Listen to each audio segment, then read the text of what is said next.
দবা পিটা বৰষুণ যাক যোৱাৰ পিছত কিনকিনীয়া বৰষুণৰ বোলে কাম নাথাকে। গতিকে আমাৰো তেনেকুৱাই অৱস্থা।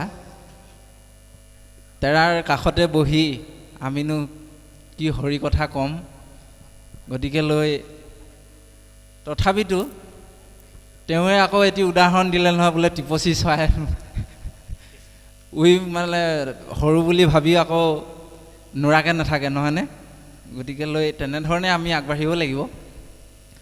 গতিকে এইখিনিলৈকে ইমান সুন্দৰকৈ কৈছে তাঁতী বাপে, ইয়াৰ আগৰখিনি কথা বৰ সুন্দৰকৈ আপোনাসৱৰ আগত প্ৰকাশ কৰিলে। তাৰপিছত পদবন্ধে এতিয়া আৰম্ভ হৈছে যে পৰীক্ষী ৰজাই শুকদেৱৰ চৰণত সেৱা জনাই তেওঁ প্ৰাৰ্থনা কৰিছে যে হে শুকদেৱ, তুমি আমাক চন্দ্ৰ সূৰ্য বংশৰ যিখিনি কথা ক'লা সেই সমস্তখিনি আমি শ্ৰৱণ কৰিলোঁ, কিন্তু এতিয়া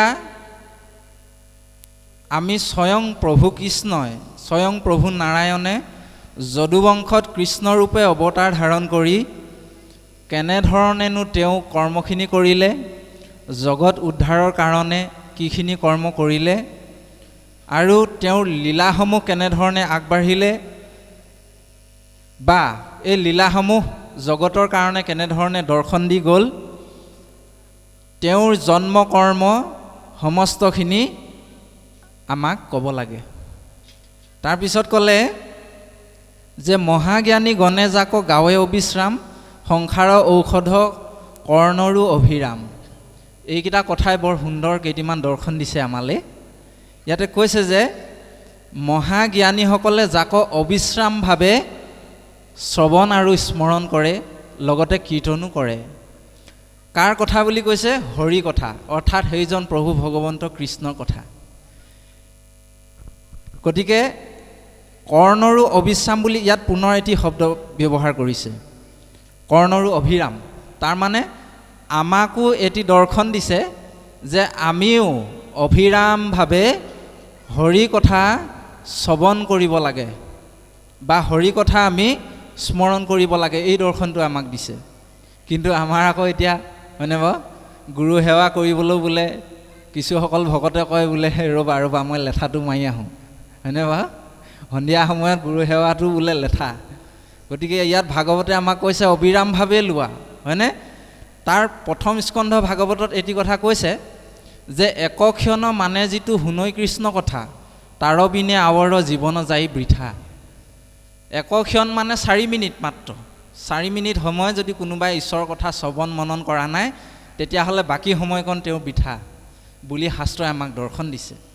গতিকে তেনে ক্ষেত্ৰত আমি যদি গুৰু সেৱা ভাগো যদি লেঠা বুলি ভাবোঁ, তেতিয়াহ'লে আমাৰ আৰু ইহকালত মানে সদগতি নাহিব আৰু। তাৰপিছত কৈছে সংসাৰৰ ঔষধ কৰ্ণৰো অভিৰাম। এইবিলাক হৈছে সংসাৰৰ ঔষধ, সংসাৰৰ পৰম ঔষধ। এতিয়া এই মানে পৰম ঔষধ কথাটো ওলাওঁতে এতিয়া আকৌ সৰুকৈ আমাৰ কাহিনী মনত পৰিছে। যদিও কাহিনীটো মানে এটা কাহিনী আকাৰত আছে, কিন্তু ইয়াত বহুত আধ্যাত্মিক দৰ্শন আছে আৰু ইয়াৰ পৰা আমি ল'বলগীয়া বহুত মানে দৰ্শন আছে।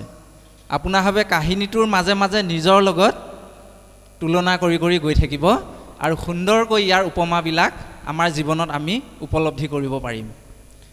ইয়াতে কৈছে যে সংসাৰৰ ঔষধ, হয়নে বাৰু? এতিয়া সংসাৰৰ ঔষধ প্ৰভু ভগৱন্তৰ নাম, কিন্তু এই নামক আমি মায়াৰ দ্বাৰা, মায়া লাগি থকাৰ কাৰণে আমি চিনি নাপাওঁ, পাহৰি যাওঁ, হয়নে বাৰু? এই মায়াৰ পৰ্দাখনে আমাক ঢাকি ৰাখিছে। এতিয়া মানে কি হ'ল, এজন সৰু ল'ৰা আছিলে। সৰু ল'ৰাজনক দেউতাকে পইচা 100 টকা এটা দিলে, বোলে বোপাই যোৱাচোন আজি বজাৰ আছে, বজাৰত গৈ ভাল ভাল ফল মূল কেইটামান কিনি আনাগৈ। ল'ৰাটোক 100 টকা দিলে, ল'ৰাটোক 100 টকা লৈ বজাৰত গ'ল। বজাৰখনত গৈ পালেগৈ, বজাৰত আকৌ বিভিন্ন ধৰণৰ মানে জাক জমকতা থাকে নহয়, খেল ধেমালিও বহুত কিবা কিবি দেখুৱাই থাকে। তাতে মানে বন্দাৰী এজনে বান্দৰ এটা নচুৱাই আছিলে। বান্দৰ এটা নচুৱাই আছে, গোটেই মানুহবিলাকে গোট খাই চাৰিওফালে চাই আছে। তাৰপিছত ই সৰু ল'ৰাটো গৈও তাত পালেগৈ, পাই পেলাই সিও মানে কিনো ওলাইছে বুলি গৈ সোমালে, চালেগৈ, বোলে বান্দৰটোৱে বৰ ধুনীয়াকৈ নাচি আছে আৰু। তাৰমানে সিও খুব ফূৰ্তি পালে আৰু চাই পেলাই। চাওঁতে চাওঁতে চাওঁতে চাওঁতে বিভোৰ হৈ গ'ল। তেওঁ মানে কি হ'ল, বান্দৰৰ নাচটো চাওঁতে চাওঁতে মানে ইমান মানে তেওঁ তাত সোমাই গ'ল বান্দৰৰ নাচটোত। মানে তেওঁ কি হ'ল, দেউতাকে দিয়া পইচা 100 টকাটো তেওঁক মানে দিলে আৰু। তাৰমানে বন্দাৰীবিলাকে পইচা তুলিবৰ কাৰণেহে নচুৱায়, টুকুৰি পাতিলে সময়মতে পইচাটো দি দিলে। সি পাহৰি থাকিলে দেউতাকে যে পইচা 100 টকা ফল মূল কিনিব দিছিলে বুলি। বন্দাৰীটোৱে সময়ত গুচি গ'ল, নচুৱাই মেলি পইচা লৈ গুচি গ'ল। তাৰপৰা সি মনলৈ ইতিমধ্যে চেতনা আহিলে, দেউতাই মোক পইচা 100 টকাটো ফল মূল নিবলৈহে দিছিলে, কি হ'ব এতিয়া। তাৰপৰা গৈ গৈ গৈ গৈ পাওঁতে দেখিলেগৈ বোলে দোকান পোহাৰো চব বন্ধ হৈ গ'ল। এতিয়া কি হ'ব, আহিছিলে যিটো কামত ফল মূল কিনিবলৈ সেইটোও নহ'ল, আৰু মানে পইচাটোও খৰচ হৈ থাকিলে। এতিয়া কি হ'ব আৰু, মনে মনে ঘৰলৈ ঘূৰি আহিলে আৰু। দেউতাকে মানে বিচাৰিলে, কৈছে বোলে কি হ'ল, ফল মূল অনা হ'লনে? তেতিয়া ল'ৰাজনে কৈছে, নাই দেউতা, মই ফল মূল আনিব নোৱাৰিলোঁ নহয়। বোলে কিয়? মইতো তোমাক সময়মতে পঠিয়াইছিলোঁ। বোলে মই নেপালোগৈ, বজাৰ বন্ধই হৈ গ'ল। মইতো সময়মতে পঠিয়াইছিলোঁ। বাৰু ঠিক আছে, ফল মূল নানিলা বাৰু, নাই, মোক পইচাটোকে ঘূৰাই দিয়া 100 টকাটো। এতিয়াতো পইচাটোও নাই তাৰ হাতত, ক'ৰ পৰা দিব হয়নে বাৰু? আপোনাৰ ভাবে কওকচোন, পইচাটো ক'ৰ পৰা দিব এতিয়া? এতিয়া এই কাহিনীটোৰ দ্বাৰা আমি আধ্যাত্মিকতালৈ আহোঁ আৰু আমাৰ জীৱনলৈ আহোঁ। এই কাহিনীটোত আমাৰ জীৱনটো সোমাই আছে দেই বাপ সমস্ত। এই ল'ৰাজনৰ দেউতাকজন যে আছিলে, আমাৰো এজন দেউতা আছে। সেইজন হৈছে পৰমাত্মা প্ৰভু ভগৱন্ত, সকলোৰে পিতা তেওঁ দেই। বাপে কৈয়ে গ'ল যে আমাৰ স্বামী তেওঁ আমাৰ পিতা, আমি সন্তান তেওঁৰ। আমাক কি কৰিলে, বজাৰলৈ পঠিয়ালে, এইখন বজাৰ, এই সংসাৰৰ বজাৰখনলৈ আমাক পঠিয়ালে। আৰু লগত কি দি পঠিয়ালে জানেনে? 100 টকা এটা, অৰ্থাৎ 100 বছৰ দি পঠিয়ালে আমাক। এই 100 বছৰটো কিয় দি পঠিয়ালে? যোৱা হে নৰসকল, জীৱসকল, গৈ পেলাই ভাল ভাল কৰ্ম কৰা, পুণ্য অৰ্জন কৰা, ভাল ভাল পুণ্যৰ ফল কেইটামান কিনি আনাগৈ মৰ্ত্যলোকলৈ গৈ। 100 টকাটো আমাক সেইকাৰণে দি পঠিয়াইছে, 100 বছৰটো সেইকাৰণে দি পঠিয়াইছে। আহিলোঁ 100 টকাটো লৈ পেলাই আহিলোঁ, এই বজাৰ মায়া সংসাৰত আমি সোমাই পৰিলোঁ। এতিয়া সেই বান্দৰটোৱে নাচি আছে বোলে। বান্দৰটো এতিয়া কি হয়নে বাৰু? বান্দৰটো হৈছে আমাৰ যিবিলাক বিষয়ী, আমাৰ যিখিনি বিষয়, সেইখিনি কোৱা হৈছে বান্দৰৰ নাচোন। অৰ্থাৎ বোলে হেৰা আজি অমুকলৈ যাব লাগে নহয়, বোলে হেৰা ল'ৰাটো স্কুলৰ পৰা আনিবগৈ লাগে নহয়, বোলে হেৰা আজি বজাৰলৈ যাব লাগে নহয়, হয়নে বাৰু? ৰাতিপুৱাৰ পৰা গধূলিলৈকে আমি কি কৰিছোঁ? নাচিয়ে আছোঁ, অ' হৰি অ' ৰাম। আমি বাপৰ পৰা শিকিছোঁ দেই। এনেকৈ নাচোঁতে আমাৰ কি হৈ গ'ল, সেই বান্দৰৰ নাচোনত আমি বিভোৰ হৈ গ'লোঁ, এনেকুৱা গভীৰভাৱে সোমাই গ'লোঁ। আমি জীৱবিলাক আহিছিলোঁ কিয়? পাহৰি গ'লোঁ আমি, হয়নে বাৰু? ভাল ভাল পুণ্য কৰ্ম অৰ্জন কৰিবলৈ, হৰিক ভজিবলৈ আমি আহিছিলোঁ। এই কথাটো এই বজাৰখনত বান্দৰৰ নাচ দেখি পাহৰি গ'লোঁ। তাৰপিছত গৈ গৈ লাষ্টত মতিটো আহিলেগৈ, ক'ত আমাৰ 100 বছৰ দিছিলে দেখোন, আধা গ'লেই, এতিয়াতো হৰিনাম ল'ব লাগে। ইতিমধ্যে আমাৰ আকৌ কি হৈ গ'ল, সেই কথাটো মনত পৰোঁতেই আমাৰ আকৌ দোকানবিলাক বোলে, সেই বজাৰৰ মানে ফল মূলৰ দোকানবিলাক বন্ধ হ'বলৈ আৰম্ভ কৰিলে। অৰ্থাৎ আপোনাৰ মোৰ মানে শৰীৰৰ দোকানবিলাক বন্ধ হ'বলৈ আৰম্ভ কৰিছে, জৰা ৰোগে লগ ল'বলৈ আৰম্ভ কৰিছে। অৰ্থাৎ বৃদ্ধ বয়সটো আমাৰ আহি পৰিছে দেই। বান্দৰ নাচোন কৰোঁতে আমাৰ কি হৈ গ'ল, হেৰিটো গুচি গ'ল, বৃদ্ধ বয়সটো আহি পালে। অৰ্থাৎ দোকানকেইখন বন্ধ হ'বলৈ। কি দোকান? কাণেৰে নুশুনা হ'ম, হয়নে? এই কাণৰ দোকানখন বন্ধ হ'বলৈ আৰম্ভ কৰিছে। চকুৰে নেদেখা হ'ম, চকুৰ দোকানখন বন্ধ হ'বলৈ আৰম্ভ কৰিছে।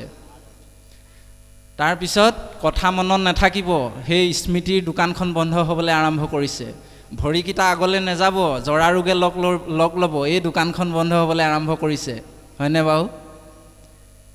গতিকে এই দোকানবিলাক বন্ধ হৈ হৈ হৈ হৈ হৈ হৈ লাষ্টত 100 বছৰ গুচি গ'ল, আমাৰ 100 টকাটো খৰচ হৈ গুচি গ'ল। পঠিয়াইছিলে যি দুটা কামৰ কাৰণে, সেই দুটাৰ ভিতৰত এটাও নহ'ল।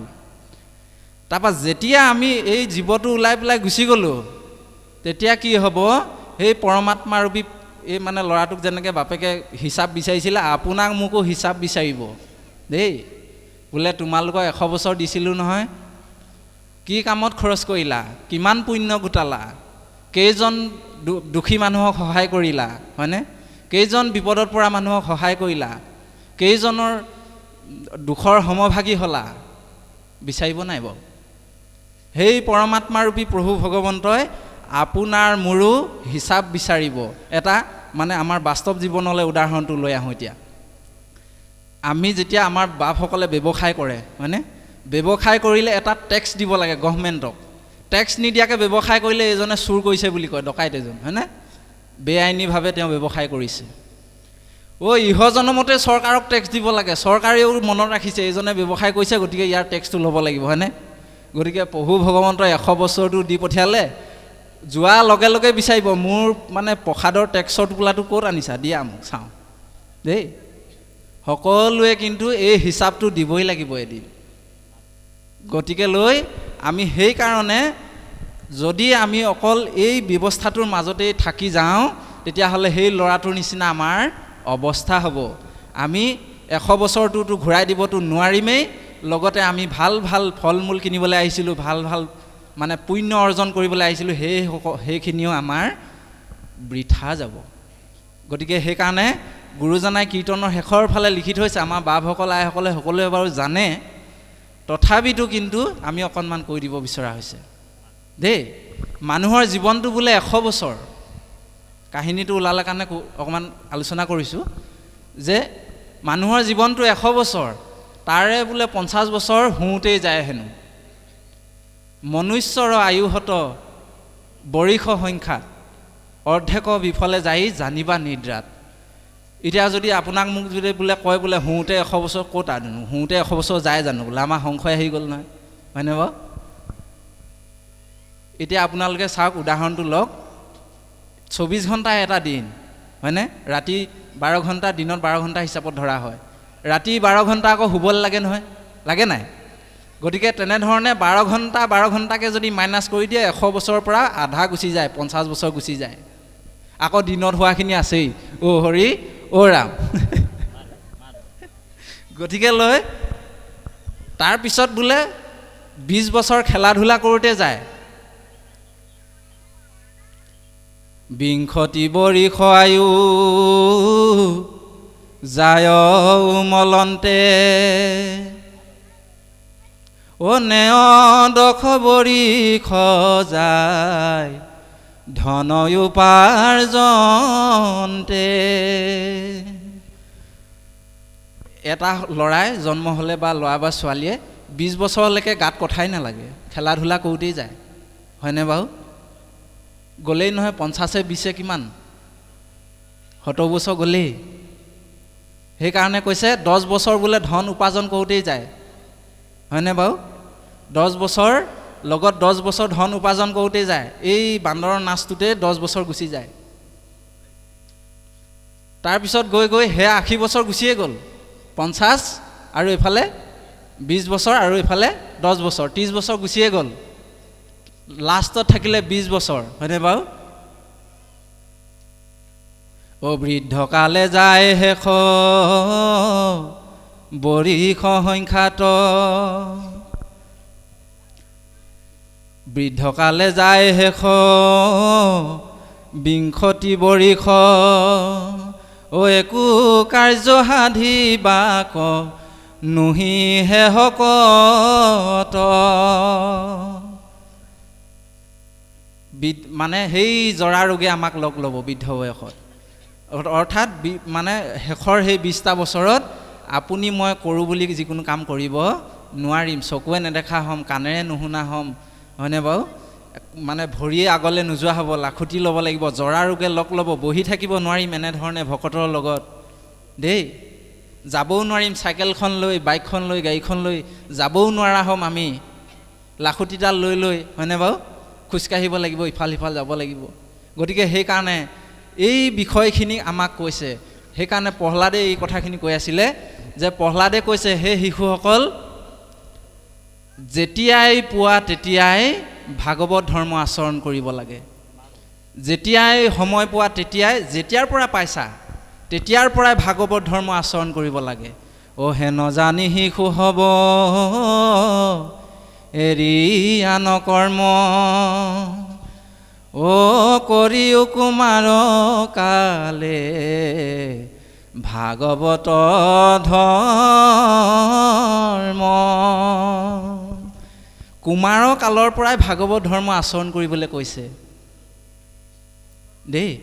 এই বয়সটোলৈকে যদি আমি চাওঁ, দুখ কৰিব নালাগে। কিছুসকলে বোলে কয়, বাপ আমি বৰ দুখী, বোলে আমাক কুমাৰৰ কালৰ পৰাই ভাগৱত ধৰ্ম আচৰণ কৰিবলৈ কৈছিলে, আমি বহুত দেৰিকৈ পালোঁ, বৃদ্ধ বয়সত পালোঁ।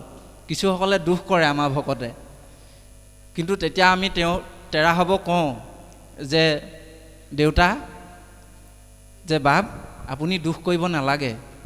কেলৈ দুখ কৰিব নালাগে? অন্ততঃ এই ইমান সময়ত যে পাইছে কৃষ্ণ নাম, ইয়াৰ পৰাই আপুনি আৰম্ভ কৰক দেই। এইটোকো কুমাৰ কাল বুলি কৈছে দেই বাপ সমস্ত। অকল আমাৰ সৰু বয়সটোৰ কথা কোৱা নাই।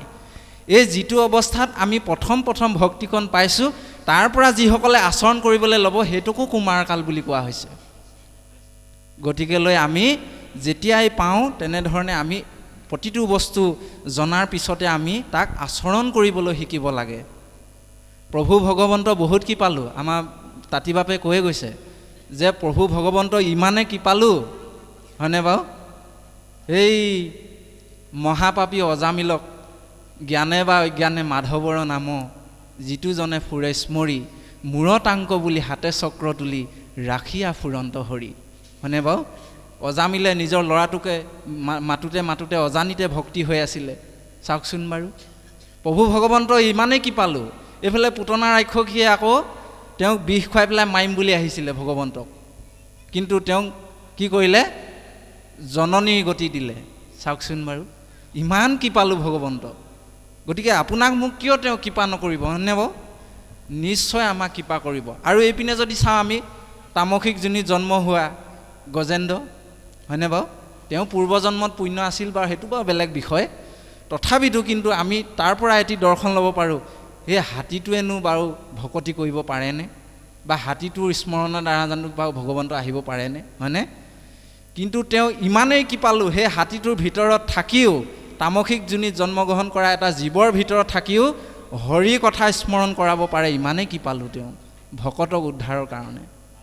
সেইকাৰণে আমি যেতিয়া এই হৰিনাম কীৰ্তন শ্ৰৱণ পাওঁ, সেই কুমাৰৰ কালৰ পৰা আমি ভাগৱত ধৰ্ম আচৰণ কৰাৰ প্ৰয়োজন আছে। গতিকে লৈ আমি সেইকাৰণে খোৱা কামোৱাতে লাগি নাথাকি, অকল মানে খোৱা বোৱাতে লাগি নাথাকি, অন্ততঃ মনুষ্য শৰীৰটো অকণমান সাৰ্থকৰ পথত আমি কামখিনি কৰি যাব লাগে। ধৰ্মেন হীনা পশুৰ ভি সমানা। ধৰ্ম নাইকিয়া মানুহ পশুৰৰ লগত তুলনা কৰিছে। এটাই মাতো পাৰ্থক্য আছে, পুষ্যবিহীনা, নেগুৰডাল বোলে নাথাকে দেই। জীৱ জন্তুৰ নেগুৰ থাকে, মানুহৰ নেগুৰ নাথাকে। কিন্তু চাবলৈ গ'লে সকলোৱে একেখিনি কৰ্মকে কৰি আছে। আমি প্ৰতি অনুষ্ঠানতে এই কথাটো অকণমান হ'লেও উনুকিওৱা যায়। জীৱ জন্তুৱেও খাই বৈ জীয়াই আছে, হয়নে? গাহৰিটোৱেও পোৱালি কেইটামান দিছে, কুকুৰজনীয়েও পোৱালি কেইটামান দিছে, সিহঁতেও ক'ৰবাৰ পৰা কিবা কিবি এটা গোটাই মেলি আনি পোৱালিকেইটাক খাবলৈ দিছে। চৰাইজনীয়েও পোৱালিকেইটাক কিবা কিবি আনি পেলাই খাবলৈ দিছে। সিহঁতেও শুইছে, আমিও শুইছোঁ, হয়নে বাৰু? সিহঁতৰো ভয় আছে, আমাৰো ভয় আছে। সিহঁতেও জীয়াই আছে, আমিও জীয়াই আছোঁ। কিন্তু জীয়াই থকাটো কেৱল মানুহৰ উদ্দেশ্য নহয়। মনুষ্যৰ জন্ম সবাহান্তে শ্ৰেষ্ঠ, আছে দিব্য জ্ঞান পাই, যিটো নেকি অন্য প্ৰাণীৰ নাই। মানুহক এনেকুৱা এটা দিব্য জ্ঞান দিলে, এনেকুৱা এটা দিব্য দৃষ্টি দিলে যিটো নেকি অইন প্ৰাণী নাই। মানুহে ভাল বেয়া শুদ্ধ অশুদ্ধ সমস্তখিনি বিচাৰ বিবেচনা কৰিব পাৰে। সেইকাৰণে খাই বৈ জীয়াই থকাটো মানুহৰ জীৱন নহয়, খাই বৈ জীয়াই থকাটো কেৱল পশুৰহে জীৱন দেই বাপ সমস্ত। সেইকাৰণে আমাৰ তাঁতী বাপে বৰ সুন্দৰকৈ এই বিষয়খিনি আপোনাৰ সবৰ আগত উনুকিয়াই গৈছে। গতিকে এতিয়া এই কথাখিনি ক'বলৈ যাওঁতে পৰীক্ষিত ৰজাই শুকদেৱক কৈছে, হেন কৃষ্ণ কথা নুশুনিবে কোনে নৰে, এক মহাপাপী আত্মঘাতিত পৰে। আত্মহত্যাকাৰী দুবিধ আছে বাপ সমস্ত দেই। যিসকলে মানে বিষয় বাসনাত পৰি জ্ঞান নষ্ট হয় তেৰাসৱেও আত্মহত্যা কৰে, আৰু যিসকলে মনুষ্য শৰীৰটো ধাৰণ কৰি হৰিক নভজে সেইসকলো বোলে আত্মহত্যাকাৰী দেই। কাৰণ আপুনি মই যাবতো লাগিবই, হয়নে নহয়?